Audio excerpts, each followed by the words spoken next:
You know what you don't hear in that? The sound of a car crashing. That was the beginning of the end of Hillary Clinton.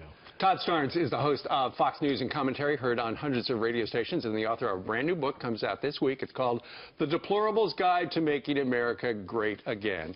All right, so Todd, how big an impact did that soundbite impact Hillary Clinton? Well, I think it was huge. I think that may have been the deciding factor for a lot of folks around the country. Very similar to what President Obama said back in 2007 in San Francisco about the folks who cling to their guns and cling to their religion, called them bitter.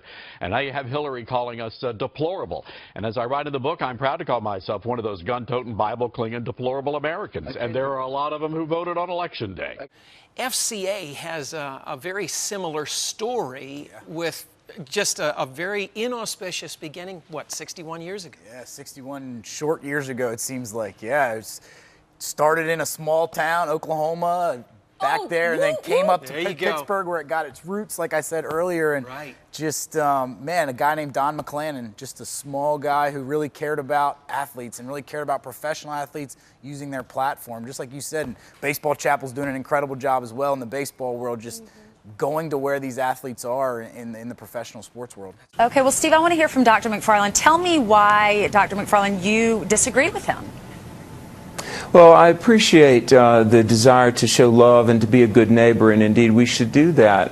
Part of being a Christian is to love people and to help meet people's needs. But I really think in doing this, it crosses the line from tolerance and respect to really endorsement and affirmation. And we've got to remember biblically what the church is called to do. According to Jesus Christ, our calling is to make disciples. Money watcher Dan Celia, he says that the Fed might be losing some credibility in the middle of all of this. What do you mean, Dan? Well, I don't know, Neil, if the Fed has a whole lot of credibility left to lose. Nah. They haven't been right about too much. But look, the fact of the matter is, there's no way on God's green earth the Fed was going to even consider raising rates in September. Abraham Hamilton is with us right now. Abraham, did you ever think when you started this that you'd get 1 million people signing on to it? Thanks for having me, Neil. I can't say we knew that there would be 1 million people who would recognize the lunacy that Target has waded into, but we are grateful and we are hopeful that there's at least 1 million. Last time I checked, it was about 1,025,000 people who had signed on to the petition to boycott Target at afa.net, because we find it to be alarming that Target, in an effort to make an overture to the transgender community, has simply put at risk the women, the children, and the little girls of our society to make a political statement.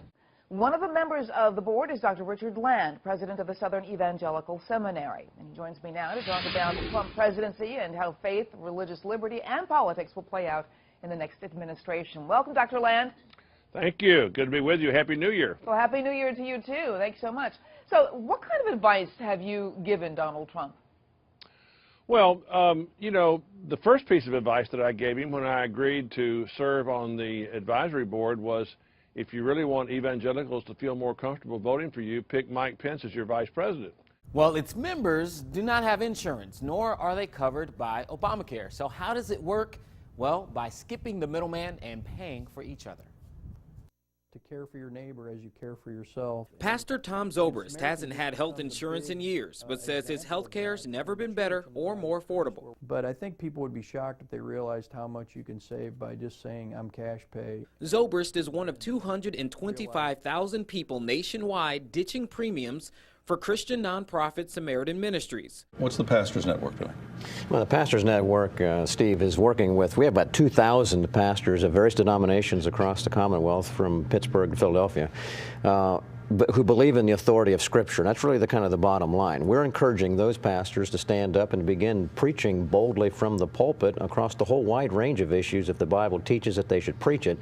And part of that is Christian involvement in culture. And particularly that means being involved in voting, as we have the opportunity and duty, I think, under a constitutional republic. So we're encouraging them to both register and then also to encourage your people to get out and vote. When you say various denominations, are you dealing with Catholicism, with Baptists, with evangelicals?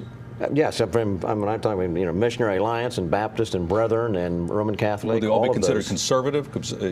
I mean, I might meet any pastor who says they believe in the authority. Well, I would say that most who say they believe in the authority of Scripture, Steve, would be those who would stand and say that there are biblical principles that should guide how we vote, and we obey God rather than government, and they go a specific direction generally. In many cultures, forgiveness plays a role in the healing of the soul. Doctors say it's important to forgive because in this stressful world, carrying anger or resentment for someone adds to the anxiety. The retention of these negative emotions of anger and hatred undermine our physical health, our mental health, and then not surprisingly also our spiritual well-being. Welcome back to Follow the Money. Warren Buffett hypocrisy alert. He complains his secretary pays more taxes than he does, but she's just bought a second home, so she's not doing that badly. How about cutting the corporate tax rate, which is about to become the highest in the world? Join me now, Colin Hanna, president of Let Freedom Ring. The panel is still with us as well, sir. Tell us, this is hypocrisy alert gone wild. Well, it is, and it's a delicious irony. That's kind of a euphemism for hypocrisy. And he's not alone. States are very wise to choose not to cooperate in any way because... That's Twyla Braze, president of the Citizens Council for Health Freedom. She's voicing her strong opposition to Obamacare and healthcare exchanges with radio ads like these. We have a legal right to refuse to enroll in government exchange coverage.